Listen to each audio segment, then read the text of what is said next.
Thank you guys for joining us here on another episode of Passenger Seat. I have a guest that, honestly, we have become friends from many miles away. We've only met each other twice in person. And you're back down here in Southern California right now. We are connected because of our passion for airsoft. Let's be honest, it's an obsession. It's an obsession. It is an unhealthy obsession. That is fair enough. This is ASM Caber, or what I like to call him, James, because he works up in NorCal at Airsoft Ministry, and it was the funniest thing. We were doing our live show on Facebook here for Tac City, which, guys, if you guys can't tell by the background of the shot, we are in Tac City's parking lot before we open. And I butchered your name royally. I don't know if it was you that saw it or if it was someone else who saw it, but then you messaged me on Instagram saying, this is what it is. And I go, oh, actually, I'm the guy, an idiot. Airsoft historian, what was it, Try Hard Airsoft he used to run before Airsoft? Okay. It was him, because I'm Instagram friends with him. There are many that think that I actually am him. I am not. You're not, yeah. Just for the record. Just a freelance contributor. You smirked after that, though. Yeah, are you lying? I think it's funny. Like, is that you? I'm like, he trolls a little harder than I do, and I love him for it. I'm way more G. I do follow his account, and it is pretty funny.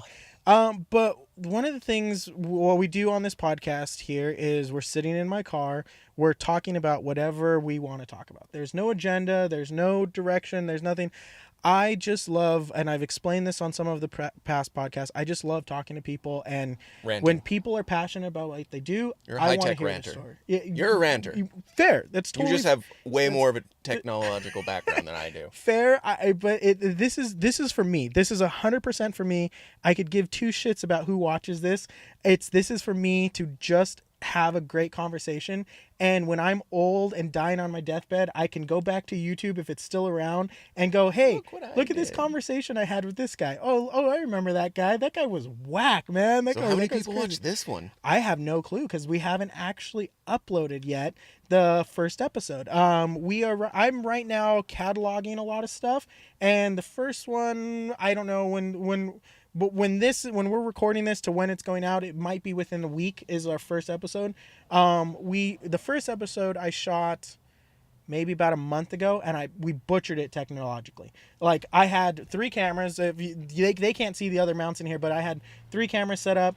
I had a wireless network in my car that I was running the multiple cameras to one device. It froze on me. It had all these glitches. It had audio issues. Is your Wi-Fi terrible out here? Yeah, I mean, it was a personal hotspot kind of situation, but it was a bad choice. So we redid it, all stuff. So right now I'm just cataloging, and when this goes up, we'll see. Maybe I'll have 100 views by that point. I don't know.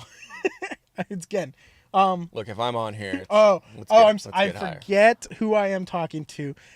We have royalty in the car, guys. I forgot to roll out the red carpet. I love that I'm one of the most popular podcast episodes on the Tac City Facebook. Oh yeah, you are one of them. But hilarious. It shouldn't be that. I don't understand. Whatever. It is what it is. I mean, we just I love to talk, and it's one of those things that I just wanted to have you, that you're down here, get on the show, and let's just talk, because the cool thing is we did a podcast with you yesterday, and it was a little bit on an agenda. And if you guys don't realize, there is a train track right next to us, so you guys might hear a train every once in a while come through the thing. There's also an airport right by here, so we've got perfect audio solution. Noisiest fucking spot. Perfect situation for a podcast.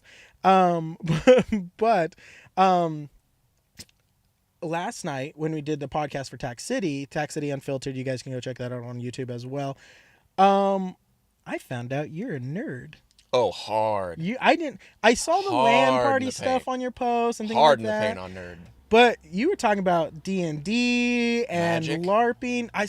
I had Magic cards, never played the game. I just thought the graphics were cool. I used to do tournaments, like local tournaments. Really? Oh yeah. Really? Wow. So it was, I think it's Friday Night Magic, I think they call it. Okay. And that's like a Wizards thing. So it's like Wizards of the Coast. Yeah. Basically wants all their tournaments usually to be on like Fridays or usually. So I think it's officially called Friday Night Magic, and it was usually only Type 2 standard decks. which means absolutely nothing to me, but sure. Sucks. So it's Type 2 so there are different formats and different rules for per decks. You can have all this kind of other shit. So Type 2 Standard is the standard tournament format, which is usually like the current 10 series of cards. Okay. Which, if you know Magic, there's a new series that comes out like every fucking 2 months. Okay. So if you were a hardcore tournament player... Yeah, that's constantly rotation. That's a way to keep you buying shit. Those sons of bitches. Yeah. I remember Brilliant. a friend who didn't play, but he had just shoe boxes full of cards. Yeah. Kind of thing. He never played it. Because they were always making more. Yeah. Or they would reprint they would reprint like maybe a card from like 4 series ago. We're going to bring it back. We're going to make it look prettier because we fucking ran out of shit to do. See, I had Pokemon cards. Oh, I had those. And but I never made decks to play with. No, I just collected them. Yeah, I just had folders and folders of the cards and things like that. And I think my Charizard I found at school, the holographic... The Stone Ring of Jordans of Pokemon cards. Right? I like that nerd reference within a nerd reference. Yeah. You're on my level. I found mine on the floor in the quad of my junior high, I think. All scratched up, everything. Prize possession, scratches, everything. I didn't care what mint condition it was. It probably got like a 3 on the like mint scale that they do for cards and everything. But it was like, I had it. I had a Charizard. My daughter plays Pokemon cards now. Does she? I did not influence that. Do you play Pokemon Go? I did when it first came out. What did it come out in like the summer of 2016, something like that? Yeah. I had a HTC phone at the time, and it would just burn out that battery. Yeah. And it would just cook my... That's when I learned that, like, oh, this HTC sucks. It's a fucking horrible phone. I still play it on occasion. I'll randomly turn it on, and give like, up. There's a lot of things that have changed, and I'm kind of like slowly getting back into it again. I thought about it, but I know the fad is over, and now there's... But you know what? I think that's okay that the fad is over. I think it's cooler now. All the fun stuff started.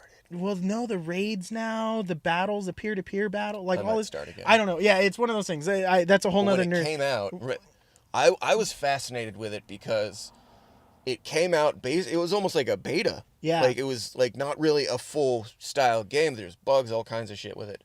Like when people were geohacking, doing all change your location to like England just so you could get but businesses picked up on it so fast. Yeah. That's what fascinated me is CoinOp, this bar, which CoinOp, by the way, pizza, micro beers, and arcades. like the arcade games we grew up with. Yeah. They did like a Pokemon Go There's night. one down here, I think, called One Up, I think, in LA, and that's kind of same same style. thing. Yeah. But you saw businesses having like Pokemon Go themed events, like malls were picking them up.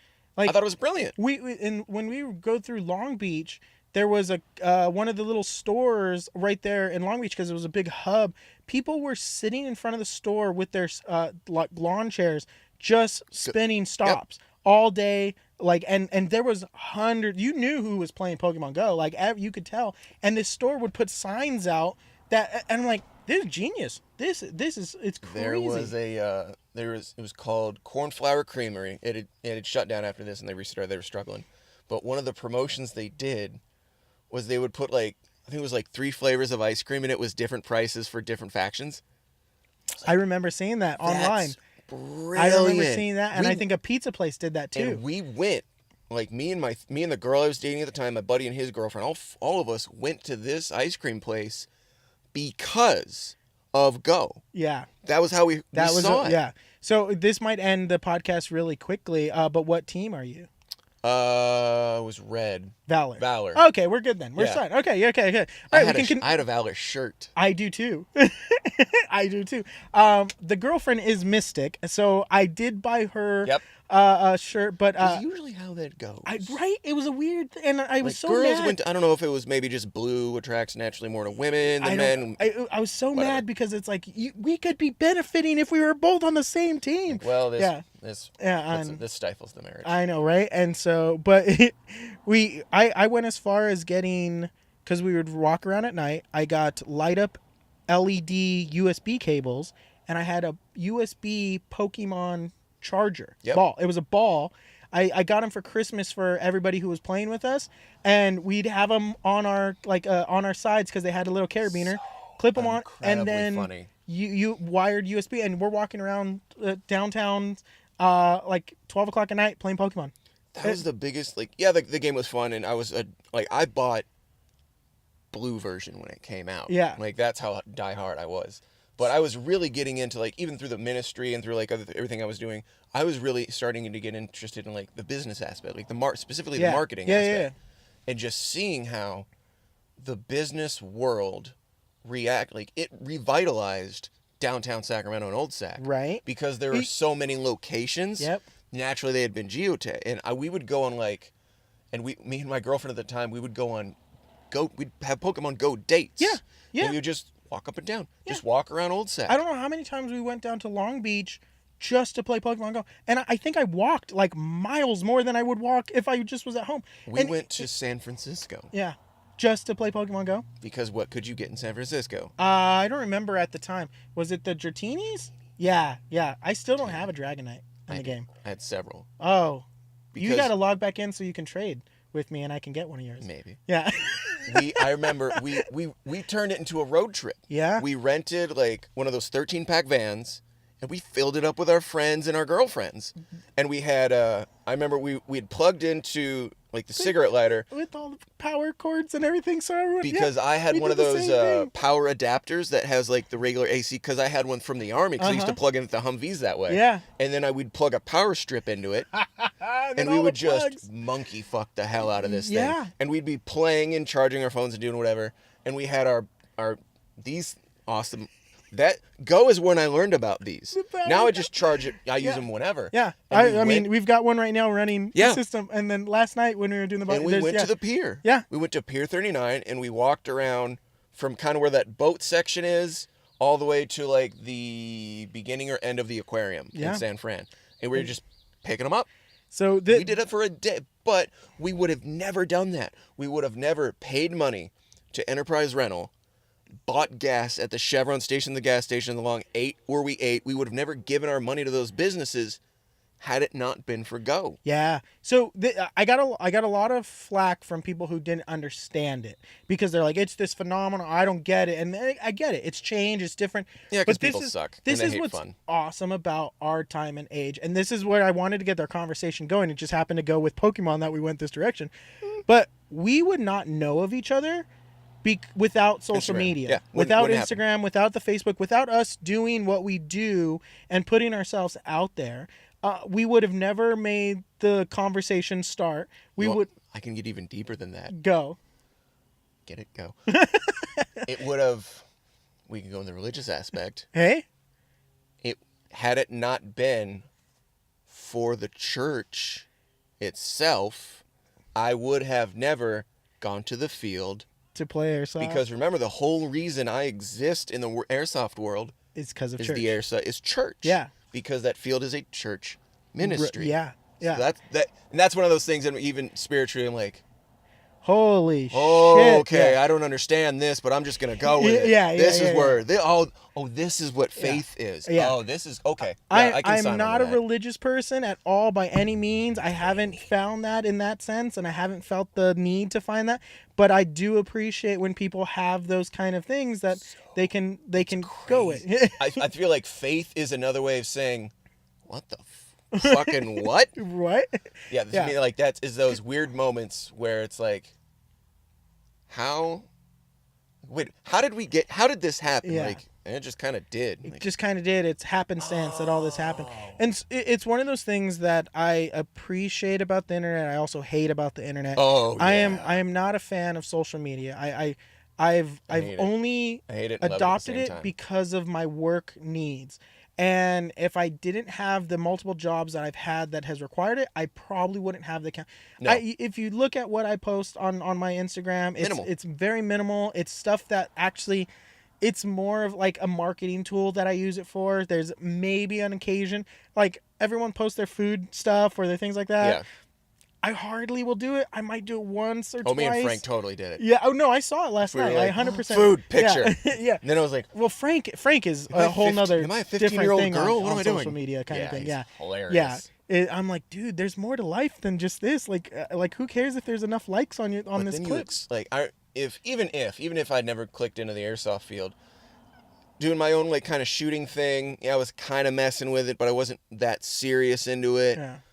It was kind of not really running itself, but I kind of made a name for myself, so it was a lot more word of mouth than anything. But once I clicked into the airsoft field, dude, it skyrocketed. Like, that's when my obsession with marketing started. And so, like, the thing that I find funny with airsoft, and it is everything. Well, yeah, I mean, everything is funny about it. Okay, I'll give you that. And by funny, I mean equal parts sad and funny. Well, so I had this conversation with a player, and I said, airsoft is filled with the socially awkward, right? Like, it's just a place that we've gotten comfortable with, and we can run around shooting each other. You could give everyone in Anime Con an airsoft gun, it would look exactly like your average field. Because honestly, it takes a special kind of person to run around shooting other people with BB guns. I've noticed, like, all the unconventional hobbies usually are done by some of the most bizarre people. There's some, like, regular, like, 9 to 5 or normal, but... Yeah, because, I told this on the podcast when I was doing it with my girlfriend. It's like, I'm playing pretend. I'm a grown-ass adult dressing up to play pretend. Like, I have nothing. There's nothing against it. Don't get me wrong. With a gun. Exactly, because me and her, went down the discussion of like, do we start LARPing? Like, we had this discussion on the podcast. We were like, I would be down. I kind of do, but It'd be fun. I don't know if I want to be like wizard ball. Oh, I like, would. It'd be so fun. But I don't want to spend that much money. Well, see, because we do cosplay, and we do get into. Gotta be one of the most expensive hobbies you can get into. It is, but there's also a huge return in satisfaction when you complete something. And the best part about like cosplay and again going into this nerd kind of stuff that is the big boobs. No, it's not the big boobs. It helps, but no, honestly, like the thing that is awesome is no matter how good or how shitty a costume is, the people who are doing it have this drive and passion for what they're putting on.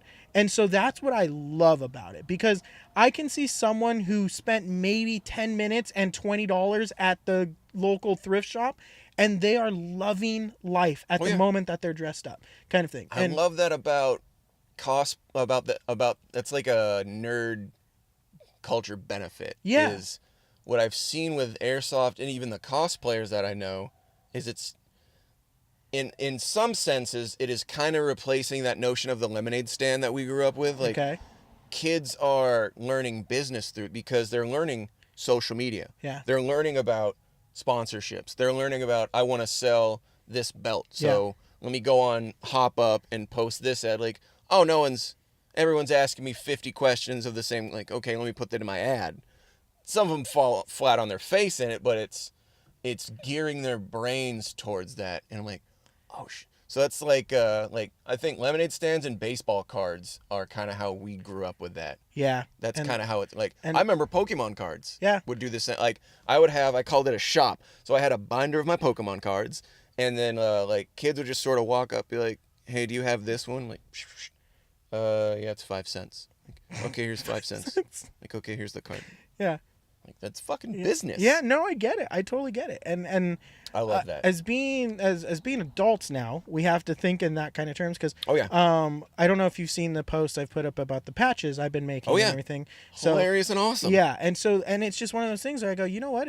I realize these kids and adults the same. I keep using the words kids, and I don't mean it demeaning, but I mean the people who play airsoft love these patches and will buy them. I'm like, shoot, there's money to be made here, kind of thing. And catnip to these kids. I don't get it. Oh no, I mean, I have a wall full of patches. I don't know why I started loving them, but everywhere I go, I'm buying a patch now. Like it's that one thing. Like every state park I go to, I buy a patch. Every time I visit like a different state, I buy a patch. Gun World is like that. Yeah, and so like I realize with events, if there's an event, every park, every airsoft field I go to, if I play at a different park, I buy their patch because it goes, I might not come back here again, but I remember I have this thing that I goes, oh yeah, I remember. It's like a scrapbook. Time. Yeah, and it's a weird kind of thing. I used to do that with spoons. Yeah, my buddy Freddie, who was on the spoons. That's a weird thing to collect. I don't know. Cool collector, the tiny little spoons. Yeah, I know. Like I get things that. on them. I didn't understand I don't know what that it was. collection. I was like 13, 14 years Oh, old. really? That's young for Oh, collecting yeah. spoons. And I was That's an old collecting person spoons thing. like an old white lady. Yeah, I was gonna say that's an old person It was thing. like, Yeah. oh, I'd go to San Francisco to the pier. Buy a spoon. My parents would buy me the spoon. Like, yeah, you got the Yay! spoon. Oh, cool! I got a spoon.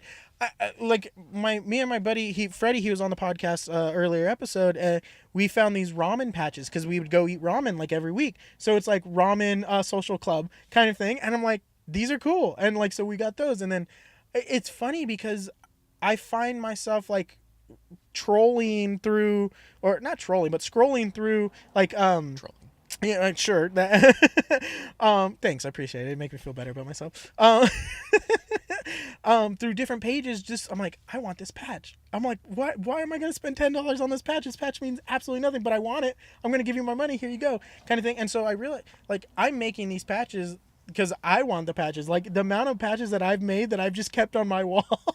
I'm like, great. I like actually way, like, this one I'm wearing right now. I made this patch, and I'm like, I wear it every day. I rock it because I'm like, I couldn't find this patch anywhere, so I made an It's a Trap patch. Like the way I started doing like the airsoft field and all that's the like one of my guiding principles is it's not my job to understand it, it's my job to exploit it. yeah, And yeah. that sounds negative, but that's kind of what you like. I don't know why these kids love this one type of gun and kind of only I don't know why they focus on this one thing. I don't know. But I know that I can sell it. Yeah. I know that kids want like I don't know why kids want this one specific style game. I don't know, Yeah. but they want it, so it's my job to provide it. I had a player ask for a UWU patch, UWU and OWU, OWO. So it's a face, I guess, when you put it into like type and everything. Now you got to do it on your phone and everything. Yeah. There's some patches in TAC. I'll show you what they look like in there, but I can't keep them inside in stock. Google People, yeah. People buy it like among role crazy. players and furries. Yeah, and then these guys love it, and I can't. Hey, I don't judge, man. I don't judge. You know what? It's If I could have a furry on here, like I would have a furry on here because I want to know, like the people. I've said this before. I love people who are passionate about what they believe in. This UW makes sense. Yeah, it's like it the looks eyes like the like a oh, okay. Yeah, and that then there's the OWO one also. Yeah.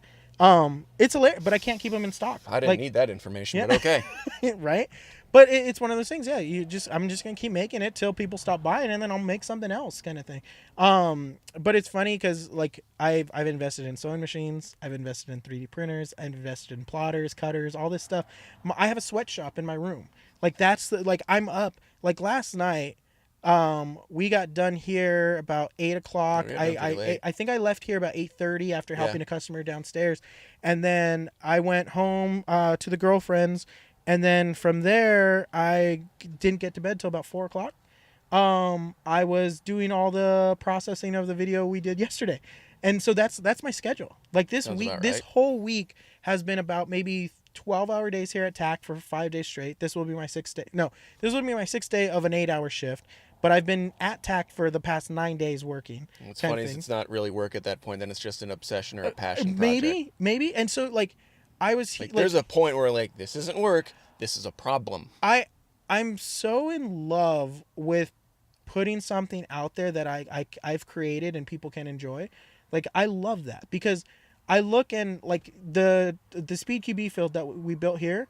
Like, Sonny asked me to build something, and I go, cool. And so I built that. And the craziest part is now that I have people across the country building the same field that I built. It's a landmark. Yeah, it's crazy. And I go, holy crap, that was me. And I'm like, this is kind of cool. And, like, I'm seeing other people's videos, and I go, the Derek dedication field. Yeah, I'm like, this is kind of cool. But it's like I was in here painting. I'm huffing paint for the past 2 days. Hell yeah. Because it's like, I want this place to look awesome. Like, I come here and I put a lot of time and effort. I did that with my studio that I had. I built 2 studios from the ground up. Cyc wall. The first studio we were in, I built a 12-foot cyc wall. The second studio, I built a 32-foot cyc wall because we had more space. Built green screens, built sound booth, all this stuff. All to have it just taken away because the place wanted to raise the rent and we couldn't afford to keep doing it. Womp womp. So yeah, it sucks, but I love it. I remember the first time I worked for the Pet World, the guy who was a partner with me and everything, he didn't know how passionate I was with cameras. I was hiking, like, you might appreciate this. I had probably more gear on me than you guys did when you were hiking Iraq, That's and very everything. probable. Yeah, and I had about 8 cameras on me that I was carrying around because You're and a like comms guy. yeah, oh yeah, and so Batteries I had and an Alice pack that I modified to carry all of the stuff supported structurally. And I would get to where we would do the interview, plop it down, pull the tripod off my side, set up a light stand, set up the cameras and everything, set up, and we'd have a mini portable studio. This was the first good outing I grief. had. I did that for 4 days straight, carrying that around OC Fairgrounds down here, filming. Oh, We got, I don't know, probably like 400 hours of like footage from like the multiple camera angles I and bet. everything. I haven't used any of it. I did for spring break. I was easily at that. So I was at the field Saturday because we had a milsim day and only 6 kids showed up, and that's all that's all I cared about. Yeah. Sunday was our regular day. Monday was Airsoft Fight Camp day 1. Tuesday was day 2. Then I had like Wednesday, Thursday, Friday to chill and relax. But Fridays are our staff days, So you or got- our staff meetings. So we all Okay. go to Ethan's in the evening. And then I was back Saturday, Sunday, helping out because Saturdays are birthday parties, and Yeah. I'll just go take pictures and stuff. And then Sunday is the big day, I- plus all the posting, plus all the social media interaction, Yeah. plus all the the I don't. I love what I do. It is a crazy obsession. oh, it's and not, it is one. it's not healthy. Let's be honest, it's not. I Healthy. don't think it is. No, I not don't at think all. it is. But you know what? We'll It continue. will doing drive it. us into the crazy house. Yeah, but we'll continue doing it. Oh yeah, All I'm the not way gonna to that fucking crazy. stop. No. Stop? Are you dumb? Yeah. No. Yeah, and What so else am I gonna do with my time? the Get struggle. a job? The struggle I have is because we're moving, and the decision is: do I continue doing airsoft to the level that I have been, or do I step back and just play? Because when I first started, You can't just play now. That's the You thing. can't do it. I don't know. It's not in you. We've been putting on events for the Zero Dark stuff, and I've been loving coming up with the game modes because the joy that these people have walking off the field when we tried something that they've never tried before, so awesome, so awesome. You know how many players have hit me up from yesterday morning to now? Be like, come to this field, come to this field. I'm like, you guys know I'm like, I don't really play that much anymore. Yeah. I'm a manager at this point. That's the thing that sucks, dude. I have so many guns and I don't get to use them all. That's what I've Being in the tech I've so department. far been good about that. I have 2. I have my rifle and I have the Glock. Add 40 to that. Oh, cool. Because how many times have you moved around in the last couple of years? I haven't. Yeah. I've been in the same place. So let's see. In 8 this years, I move- lived in like 4 or 6 different places. Yeah, this move coming up, I've been selling a lot of guns, and it sucks because I'm like, oh, I was gonna work on that one. Ooh, I had this plan for this one. Because what you're really doing is you're coming to terms with something inside. Yeah, I know. And I've been a hoarder, and it's like I think 50 is when I have a problem. And that's what I keep telling myself, and I haven't broke that 50 mark. No, you're So fine. okay, I've only been playing airsoft for about 3 years, going maybe 4 years. Okay, You know, In- 15 guns a year? no, more. Ooh. I've probably owned just over 80 to 90 guns in my the way I started airsoft is I bought guns that were broken for next to nothing, like these. Oh, and you fixed them and up. I fixed them, and I loved it. I was like, cool, I can do this. Then I started buying guns that were like $20-$30, and it didn't mean anything to me. I was making great money doing the studio Just thing. flipping them. And I'd flip them, but I'd like paint them. I'd do this and go, okay, I'm bored with this one. Buy another one, kind of thing. Oh, I love this one. I'm going to hold on to this one and manipulate it the way I want it. Then I'm like, oh, you know what? 6 months later, I'm bored with this one. Flip it. I've probably about Such 90, an 80 to airsoft 90 thing guns. to do. I know. Oh, is this a I gun I just bought? know. Want a new one? Sell by. Yeah. Like, I've just started building this one. I'm gonna sell it and buy a new one. Buy. So the gun that like I've held almost the whole time I've been playing is my Echo One Timberwolf pistol. It's a Glock form kind of pistol, but it's got a straighter grip, more standard to a 1911. yeah, I love I'm it. familiar It with that. feels so much better than the Glocks. I don't like the angle of engagement on Glocks. The real ones or the airsoft ones, they just suck. I love the straighter Fair. stuff. I would do an 80 ink lower for my real one, or I would do a Lone Wolf if they were available in California. In Utah, where I'm moving, that's legal. So my first gun buy will probably be a Lone Wolf Industries pistol, which I'm so stoked for because I wanted one since the pistol and airsoft. I wanted the real one. And my Magpul ERG, I have had that. That was the first rifle I bought brand new. And I bought it here when I started working at TAC. So it was about a year and some change into playing. I bought it here. And I've had it since. And it's up in tech. I love it. I actually just recently bought a second one because I love them. But those guns are the two that I've had since the go. And every other one has come and gone. I would probably still have my 1911 Elite Force CO2 pistol if it wasn't stolen out of our studio. I had like 7 guns stolen out of the studio. Like we had $30,000 worth of equipment stolen out of the studio. Who steals a CO2 pistol? Well, it was Santa Ana. They thought they left all my rifles and everything there because I was doing all my work on them there like after hours of the studio. How real did it look? It looked pretty damn real. That's why. That's the thing. Yeah, the Glocks that I had looked real, everything. But they stole that gun has been the reason that so many liquor stores have been knocked over probably, and I feel bad about that. But they also stole like a lot of my camera shit and everything, and I'm like, you guys suck. Like the crazy part is like, so I have the same problem with cameras. We had about 40 some cameras in the studio, and about 20 of them went missing that day. And so you want to know the best part? It was my birthday. Happy birthday! Yeah, you get to buy new cameras. Yeah, the cops came down. I called and I'm like, yeah, we had a break-in. Can we get someone down here to do a report? And the guy's like, yeah, can I? Like he gets down there, gets my ID. He goes, happy birthday. I'm like, yeah, this really sucks. That's such a cop thing to do. You would know. Like, I could bring this up, or I couldn't. Yeah. It's funny. Yeah. Happy birthday. Happy birthday. It was a shocker for sure. I need a funny story to tell everyone on shift right now. Yeah, it was this guy's birthday, and like their studio got broken in, and they like. Hey, dude, you want to hear something funny? Yeah. How would you feel if on your birthday you had 20 really nice cameras stolen? I'd feel like a shit. Yeah. Read this report. Like, oh, this poor guy. Sucks. This poor guy. Yeah. On top of that, his cool toy guns got stolen too. Like, yeah. Oh, he's an airsofter? Nerd. Yeah. The thing I love, like, because we have the PD come through here all the time for training. They use our facilities in the mornings and stuff like that for training.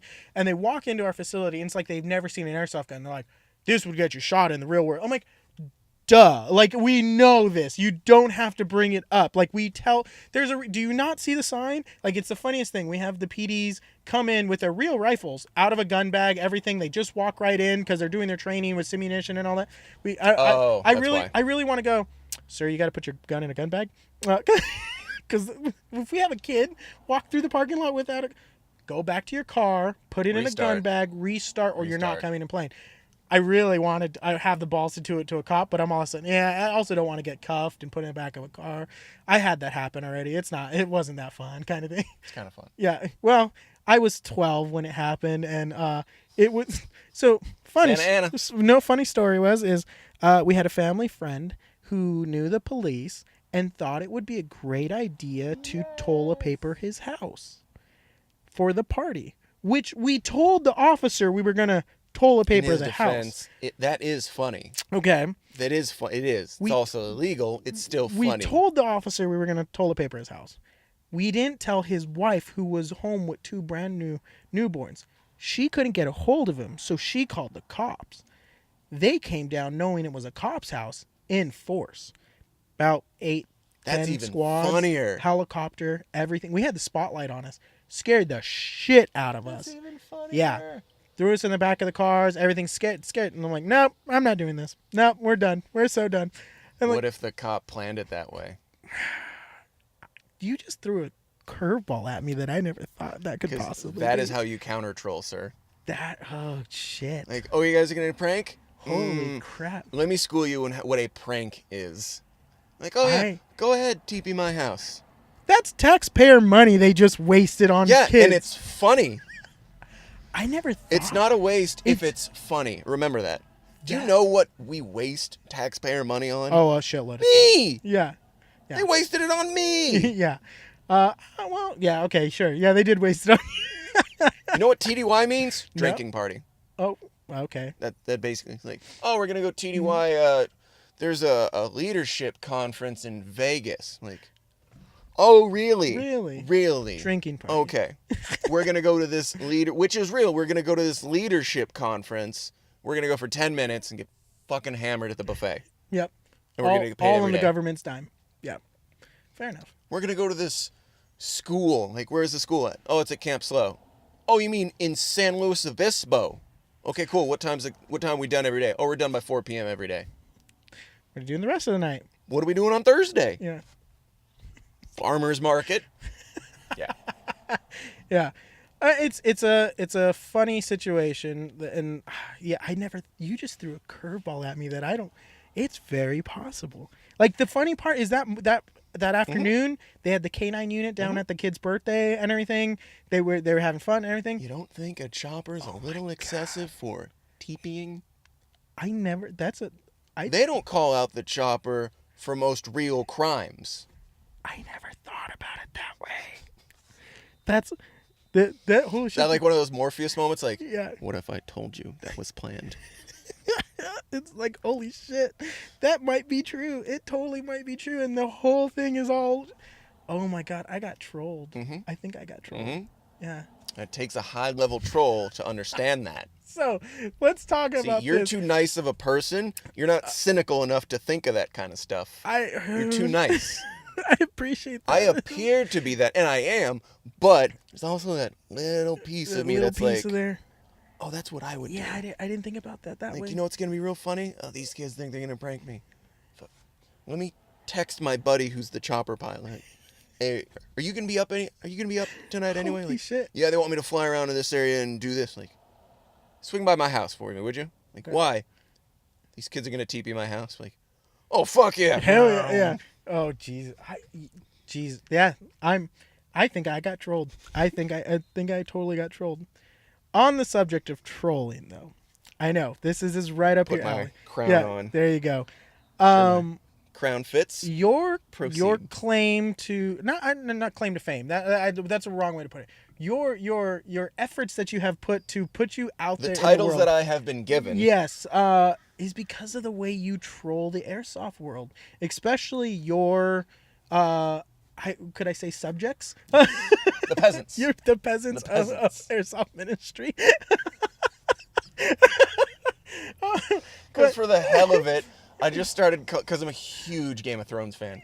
So I just started calling myself the King of the North. Oh, geez. Because no one, like NorCal Airsoft doesn't really have a huge presence in the airsoft world. It's just basically SoCal and the rest of the world. Yeah. And I was the only one anyone from SoCal really knew about that was open and had like an open presence. It's So I true. was like, I'm the fucking King of the North, baby. You were ranting on Instagram on little small rants that I would watch and I go, holy shit, someone's actually doing it.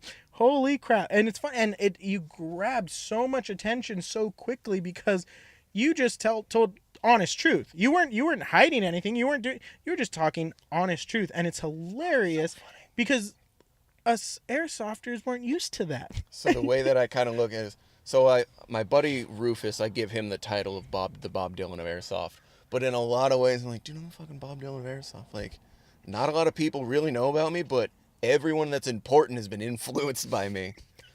It's so funny. That's really good. That's really good. It's so funny. It's one of those things where I appreciate the efforts, and we've had discussions over messages and everything like, hey, I just got this new microphone. Hey, I got this new. I'm like, yeah, cool. Check out this stuff, kind of thing. And you're like, okay, maybe down the line if I back get to Amazon. Yeah, back to Amazon. And so, what do you think about this? I'm like, yeah, that's a pretty good solid option, kind of thing.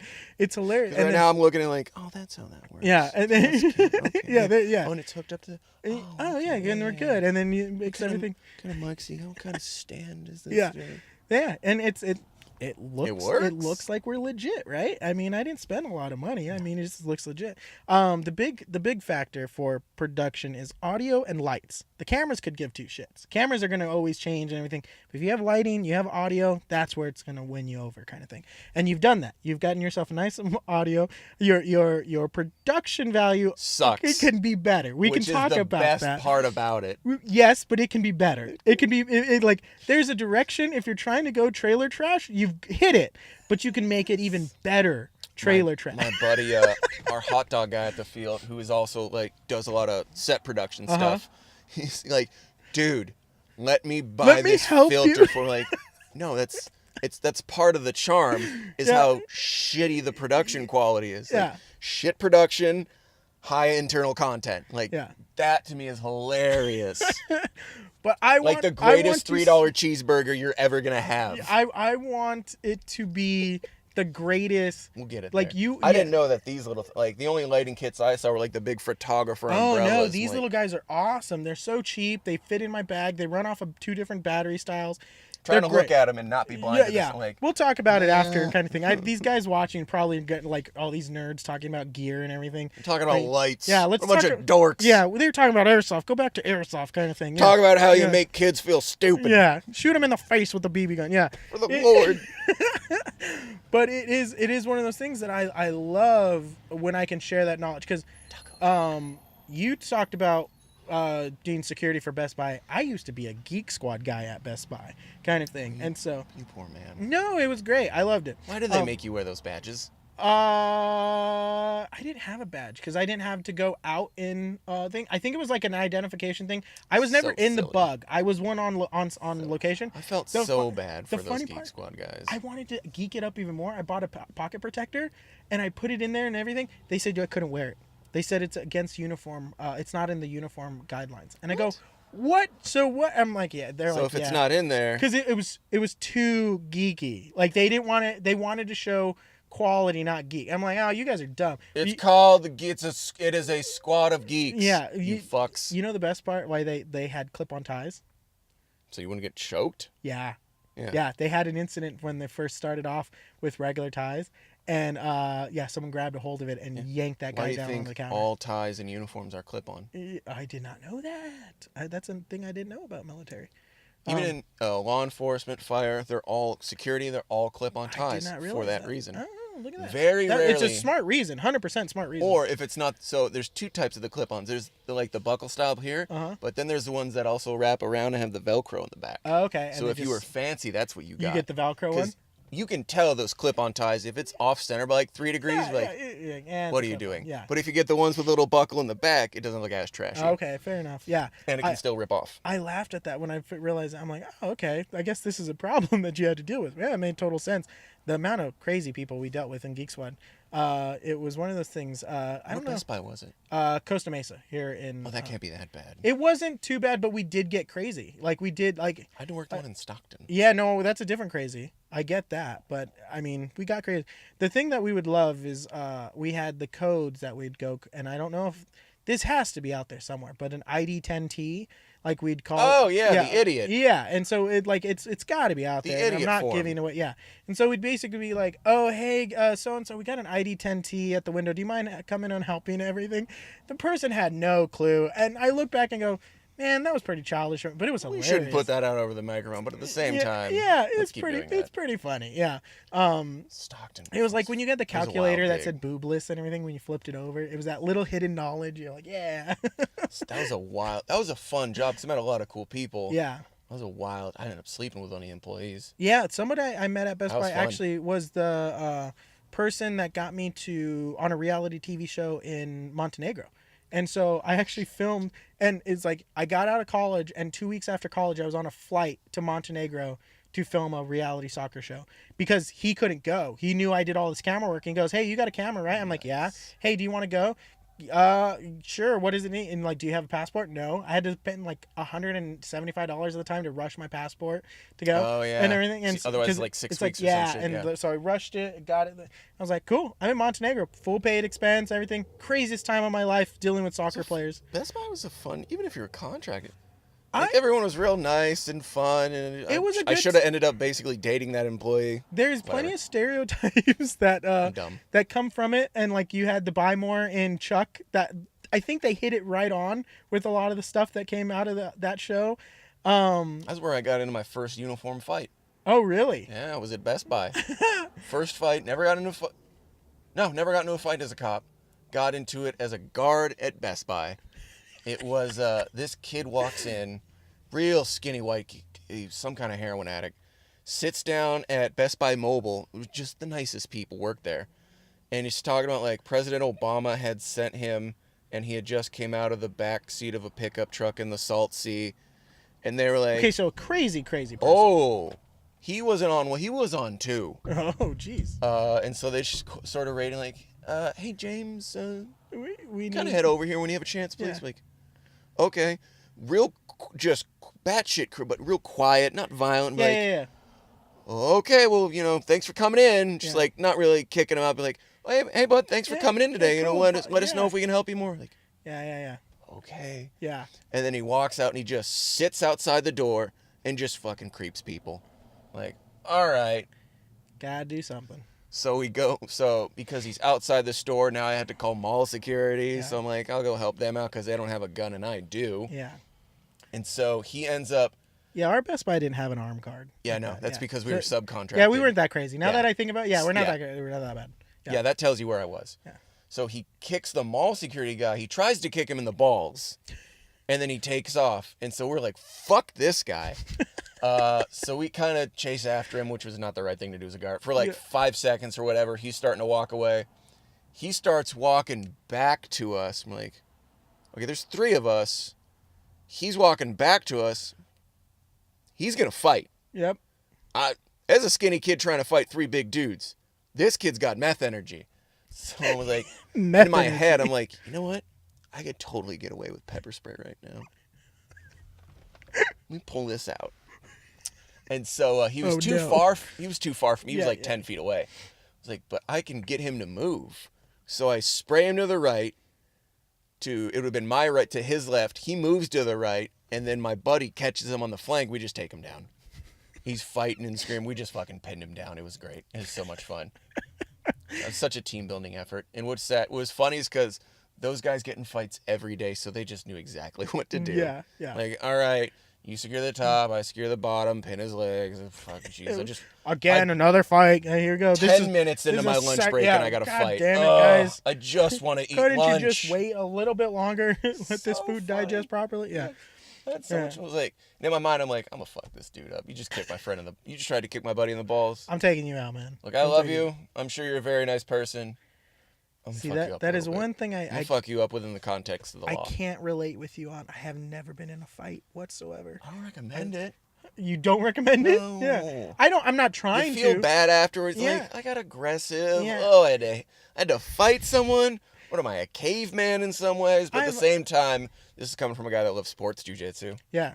So I'm like, I mean, whatever you want to fight. It's not that big. Like that guy wants to fight you. Okay.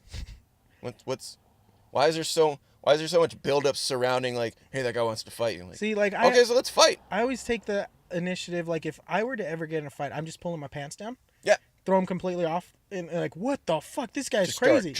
I I wasn't gonna necessarily go that far. Vigorous masturbation. I wasn't necessarily going that far. If you don't know how to fight, you have to know how to freak people out. Yeah, that's kind of where not I was just going. they'll expect a naked guy. Yeah. A naked guy beating it. Okay. You got about 45 seconds before you take one. Oh, jeez, no. Maybe 30. You're cute. It's all in the mind. Told you. Little bit of cynicism. Yeah, see, I think I'd even fail at that fight. Then. But anyone, even the few times at the field, were like, hey, that guy said he wants to fight. And I'm like, okay. Yeah. I love it. Why is he sending a dip? Like, why don't you just come up to me and go, hey, you pissed me off. Let's go across the street. I'm like, okay. Oh, I love when what's the big deal about fighting? Yeah. Like, oh, you don't know how to. Yeah. You assume I also don't know how to.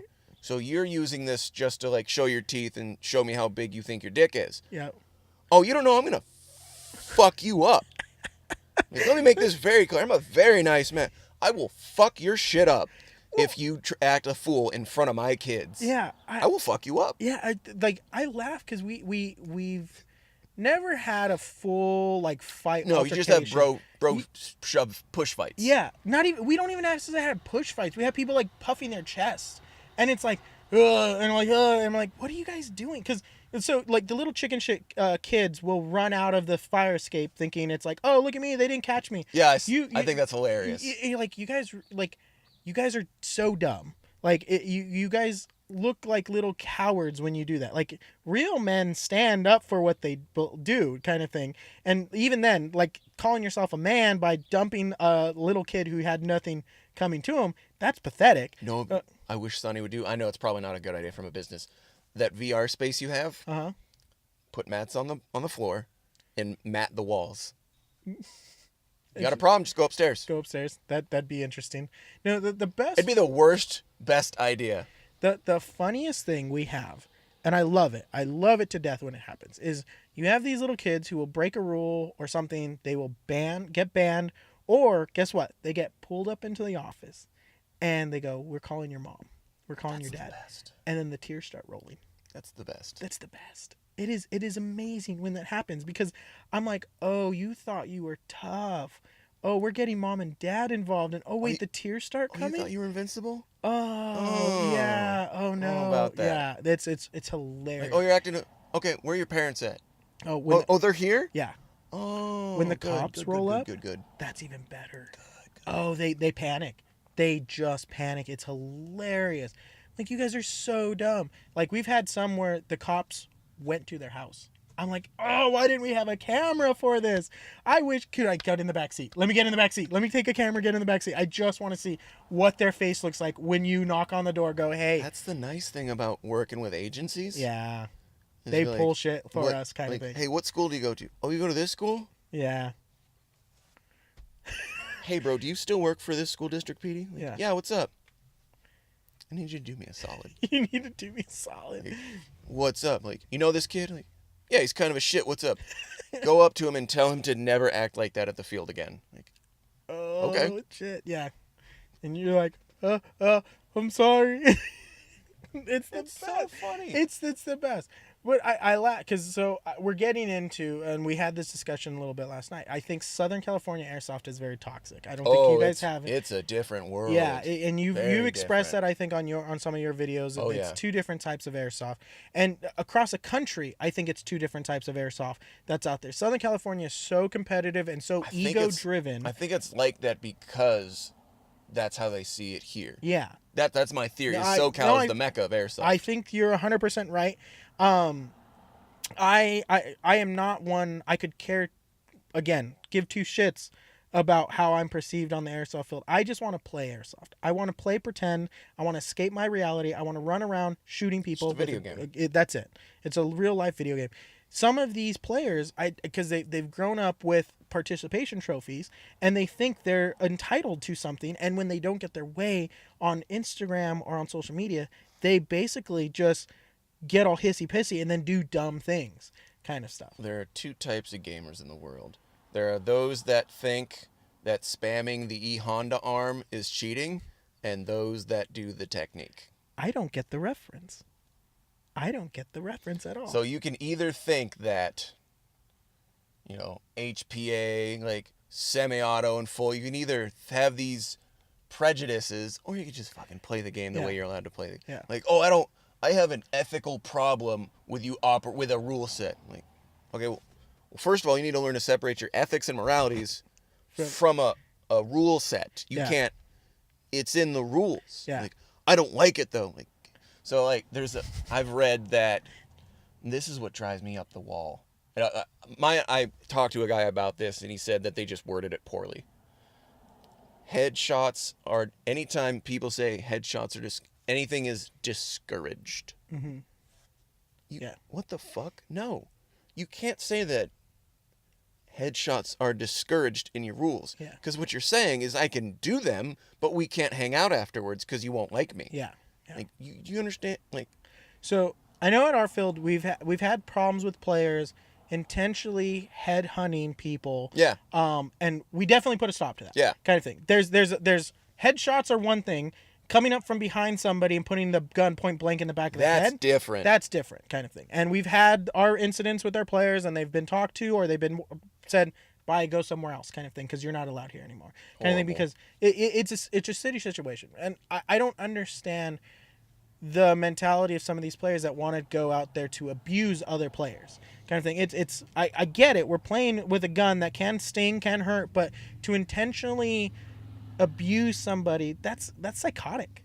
I think it's because most kids don't have the ability to conceptualize like pain or making someone angry. Like, I don't think kids, they know it's a thing, but they don't know how to conceptualize what they are doing. Yeah. So is that a I think it's just part of development. Yeah. Because like it's like, Is that it? So I don't want to get into the argument of like video games are bad, or because I don't believe that. But is that the I think ideas it's of like, different. yeah, is like our social, is it our social upbringing at this point in time that we've been sensitized to this kind of stuff? We're It could be, but even then, you could say that everyone knows that video games are fake, and no one, like me and all my friends, we would just play the most violent types of it. Yeah. We would never harm a human being. I can Airsoft is a weird. I can understand segue. if you and me were on the field playing, Yeah. and we were going after each other. At the end of the day, we would go out afterwards and go, "That was fucking hilarious when you got me this way," or "It was great that you," and we could have this Because you and I wouldn't be seeing each other as rivals. We'd be seeing each other as training partners. Yeah.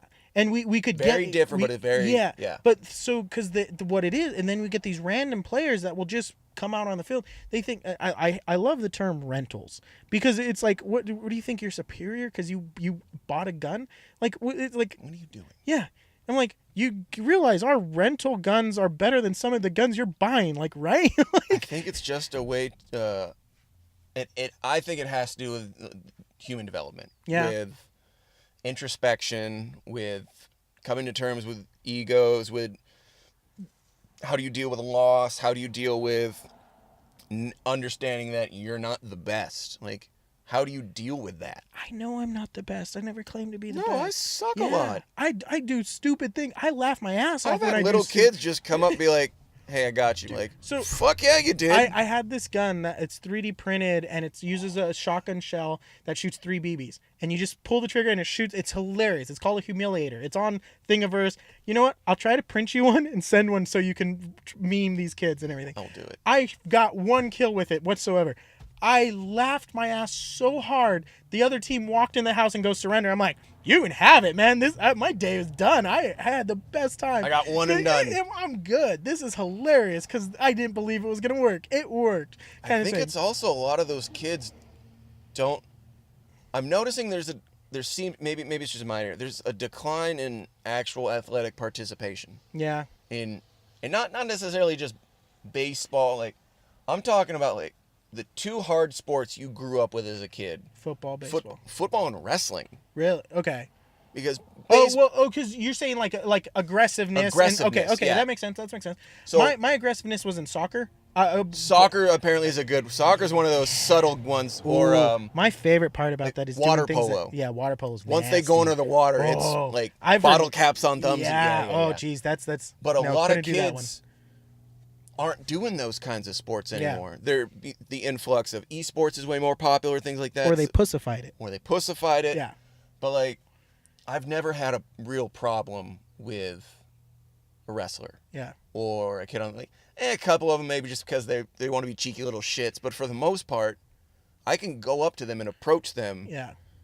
with some sense of maturity. They're not going to whine. They're not going to cry. They're like, look, I got pissed off and I shot him a little more than I should have. I fucked up. Like, oh, you're 15. Okay. Yeah. I'm okay with that. Yeah. I'll accept that more than I'll accept it from an adult. Yeah. Because they've experienced loss. Yeah. They've been more or less, in a sense, humiliated in front of crowds before. They're like, whatever, you got the best of me. Yeah. They know how to grind. They know how to practice. They understand the concept of physical and mental struggle. They get that.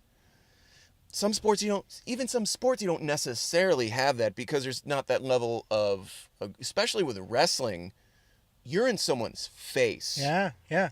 That's what I like. That's what I love about one-on-one competition is it's honest. Yeah. Fighting is one of the most honest things you can do. There's you either win or you lose. Yeah. There's no like, oh, I didn't do this right, or my gloves weren't tight enough, or once in a blue moon. But for the first, dude, that guy knocked you out. He knocked you out because he was a better boxer. Yeah. That guy choked you out. It's because he was better at you than something. Yeah. Like all the losses I've had in grappling competitions, I got finished. Yeah. I either got armbarred or I got choked.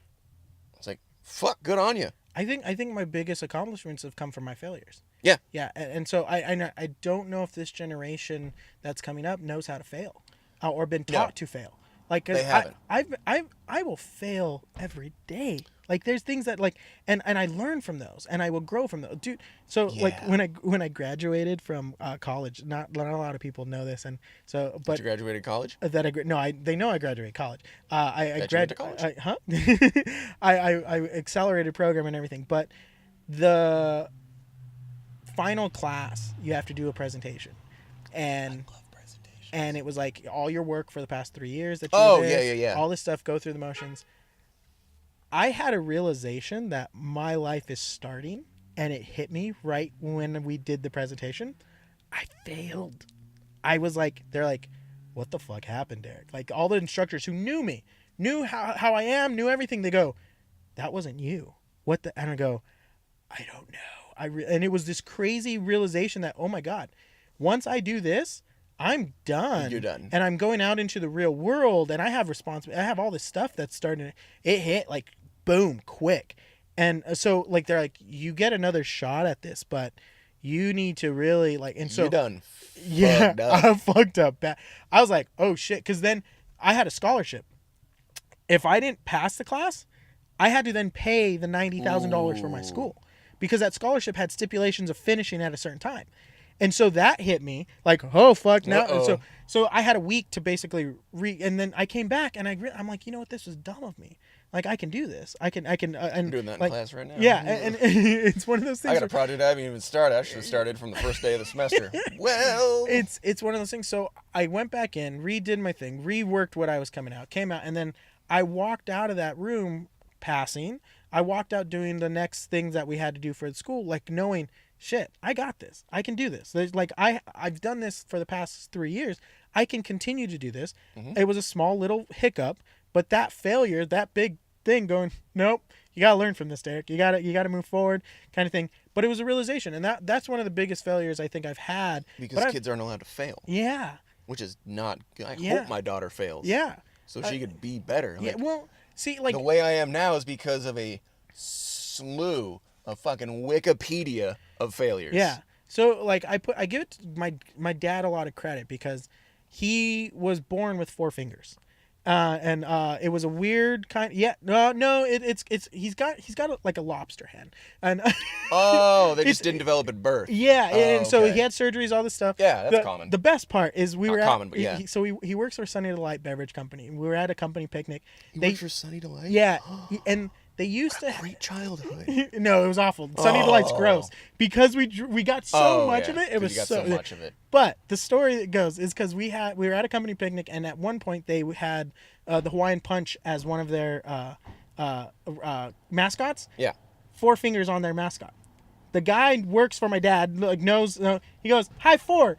Forgetting my dad had 4 fingers. My dad goes, "I can do that." And like he was one that put it into my head that no matter how fucked up life can be, you can continue to push. Still make on, a joke kind out of thing. it. Yeah, and so it was the funniest shit. We can laugh about it. I make fun of him all the time, kind of thing. But it's one of those things, like, he struggled the longest time to get over that, and so I go, you know what? I've got all 10 fingers. I don't have to struggle. I can push forward better than he could, kind of thing. So I'm going to continue to be, because he pushed for me, I'm going to push for me and the next generation of who comes after me, kind of thing. I'm going to continue to push and continue to push, kind of thing. So I give him a lot of credit for my mindset and being okay with failure and learning from it. But not a lot of kids have that. Yeah. Dude, if you want to see struggle, go to like a kids jiu-jitsu class. Yeah. Those fucking kids are such... I get inspired from kids. Yeah. I go in there early just to watch, because they're savages. Yeah. And they're technical, and they take it. They're athletes. In their minds, they're athletes. Yeah. They're 12, 13 sometimes, if that. Yeah. They're competing You ever times see a that month. Sia music video where she's got the little girl who, I don't know what kind of martial arts it is, but she's doing all these like moves on camera, all solo, everything. It's inspiring because it looks so good. I don't know if it's right or anything, but it looks amazing, and it's like, shit, this little kid is gonna be a fucking star at this shit because of how much training and how much. Because I'm like, you just can't get some actor kid to learn that stuff. There's someone who went to some dojo kind of thing that found this kid that goes, she knows what it's the Tiger Woods effect kind of thing. Like you put the club in his hands at a young age, and yeah, he might be good, but he's not gonna be great till he gets the chance to be great. I remember watching kids. Usually, you could tell if a kid's into it or not. Usually, like their first loss in competition. Yeah. Like I've seen kids. They lose, they get choked or whatever as a kid, and they're fucking crying. And you see these kids just like someone kicked their puppy off a cliff just in tears. Yeah. And then they're either back the next day or they're not. And so it's how they come again, how you come back from failure. And you see those kids back in class just fucking people up. Yep. You go, okay, this kid's got something. You're gonna do stuff. Yeah. Like I love coaching. I love when new players come in. My favorite type is they come from some sort of athletic background. Like, okay, thank God you have some context. Yeah. Like my buddies' siblings, I'll coach them. They play different sports. And they're like, I don't know what, we don't, like, we're going to do this tournament. What do we do? I'm like, yo, how is this any different than any teams? Like, you play football or you're on the water polo team. Like, practice. You know how to do practice. You understand drills. You know how to make plays. You understand positions. Like, how is this any different than water polo? Yeah. You're dry and you have a gun. Other than that, still a team that has to move to accomplish an objective. Yeah. My favorite part is these kids who don't have that competitive nature behind them or that like experience behind them, they'll go on social media and blame everyone else. Oh yeah. We had a team in our past tournament. Like that rant that I had? Yeah. We had a team in this past tournament who didn't have all 5 members chronoed, ready to go. They knew their games were coming. They had 10 games before them before they actually played.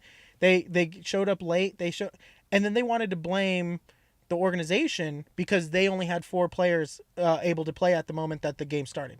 I'm like, you guys realize like this is a competition, right? Like you guys don't understand that competition breeds competitors. The first couple of tournaments was like that for us. Yeah, it's like you can't come out here thinking, oh, we're just coming to play funs. No, it's not fun in games anymore. It's a competition. I'm here to cut your throat. That is the way this goes. The first, we'd have like one kid or so show up late, and he'd be with his mom. Be like, hey, I'm here to sign him. Like, sorry, bro, you're past the time limit. Yeah. Like, so what do I do? Like, you can jump in for regular play after the tournament, but per rule, you're not authorized to compete right now. You could watch from the bleachers. Yeah. Yeah. And his mom would be like, yeah, okay. Yeah. That's the rule. That's the rule. Yeah. Like, well, I didn't know the time. Like, oh, hold on. Wait, on the 5 different posts all we've of these different platforms?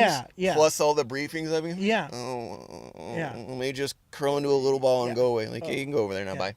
And then he goes online and goes, oh, the ref was mean to me because he Actually, that hasn't happened yet. No, yeah. Oh. Because it's only like, what's funny is like, or the other classic line is 1 or 2 players are coming late and be like, hey, these 30 kids knew exactly when to be here. Yeah. So they got all the information. Yeah. I love so doing like that was the thing we would have tournaments on our live streams when we would do it. We would announce that, hey, you can be out here at 7:00. Sunny's going to open the doors at 7:00. Let you guys walk the field for an hour. No one wants to get up that early. We had one team every so often show up.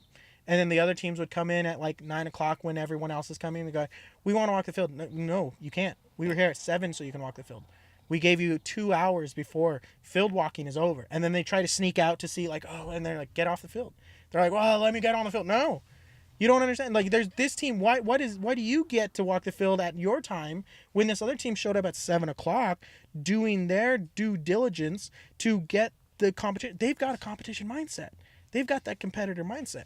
That's what I started to instill in my kids. Yeah. At first, they didn't understand because they didn't have competition up in NorCal. I was like, oh, okay, watch this. But I'd also tell them like, hey, competing is not, let me tell you right now, competing is not for everyone. We had a 3-gun competition. I remember that. Yeah. We took 2nd place.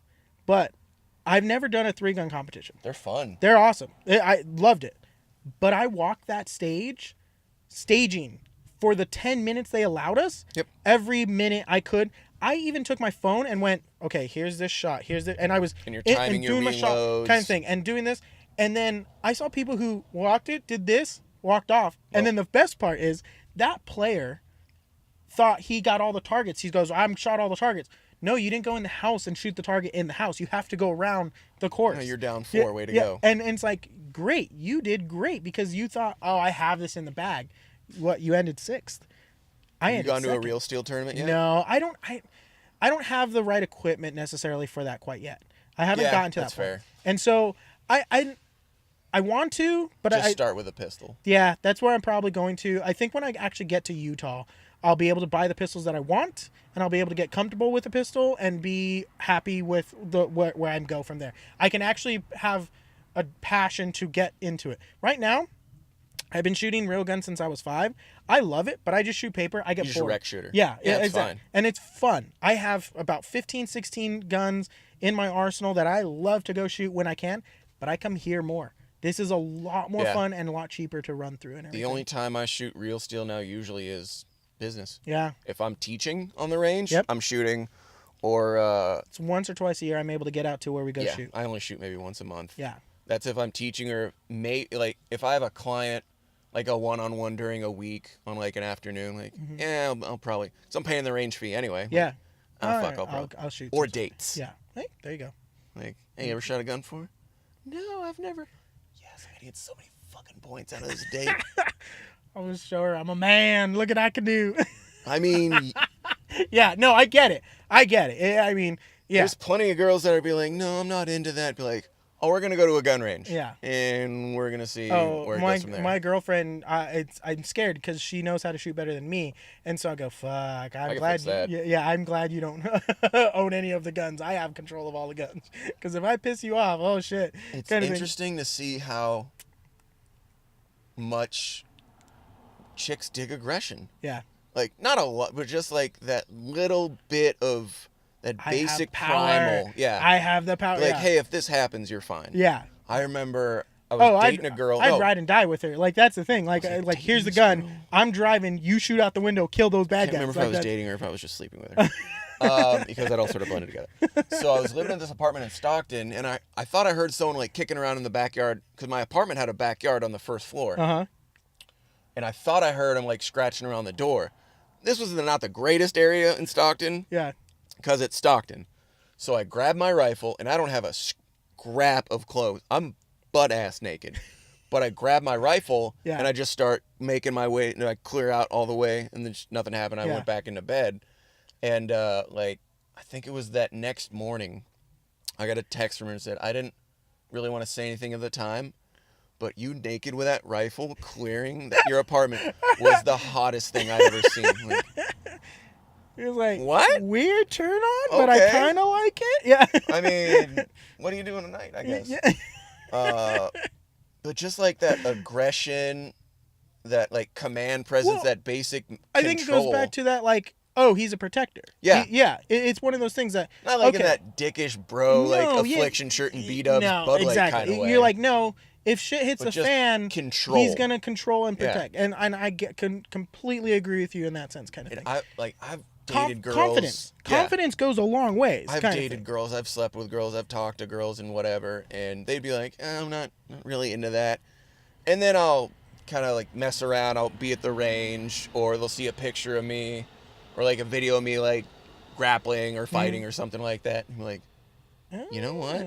It's kind of so. How long have you been doing that? Yeah. They got starts the questions and everything like that, and so it's weird. It's one of those things. I just guess happens. What's funny is it's what I try to like hide. Yeah, like I don't try and bring that out. Yeah, which is funny. Well, it's to say it's like because I don't like it. Yeah. It's fucking weird. Yeah. It's like, I don't like the aggressive part of me, because for me it just kind of like brings up a darker past. Yeah. But then at the same time, I'm like, like, how did you do that? You put pressure down, you shift his hips over to the side, you take his back, you seatbelt, you fucking choke him out until he touches your arm. Yeah. You know what show you might like that's kind of like... All of them? It's on HBO. It's called Barry. I've heard of that. It's really good. He's an assassin, ex-military guy that found a theater group, and wants to give up assassins give up being assassin to be an actor. I can see that. But there's that part of it where there's the aggression, there's the PTS, there's that kind of stuff. There's the humor in it, and it's a good show. You get sounds it's on its second season. I've been loving it, watching it, kind of thing. But yeah, I mean, we're getting just about our time here for the show, and I mean, I know we could probably go for another hour or two, if not, kind of thing, if batteries permitted, kind of thing. But we definitely want to get inside and get some time in on the field. Fuck some kids up. It'll be fun. So I do want to thank you, James, for being on here. But for anybody out there who wants to follow more of what you're doing, seeing what you're doing, get to know you a little bit more, and your social media life that we both don't really care for, but we still do, how can they find you out there? Mine is ASM_Caber, CABER. My field's Instagram that I ride or die for is Airsoft Ministry, all one word. It's weird that I'm still promoting myself and associating myself with the field. And I just swore a lot. Yeah. And I did the same shit last night. So I'm sorry, Ethan, but sorry, Pastor. Yeah. Sorry, Pastor Mike. It's all in good fun. Yes. I'm just a little off the leash right now. Just a little bit. I will take full responsibility for him on this one. But thank you. I've been good. Give me this. Thank you guys for watching the show. We appreciate it. Stay tuned for the next one. If you guys enjoyed what you saw here, like, subscribe, comment, do all the stuff you're supposed to do on here. But yeah, definitely, guys. Thank you for watching. We'll see you guys next time. Bye.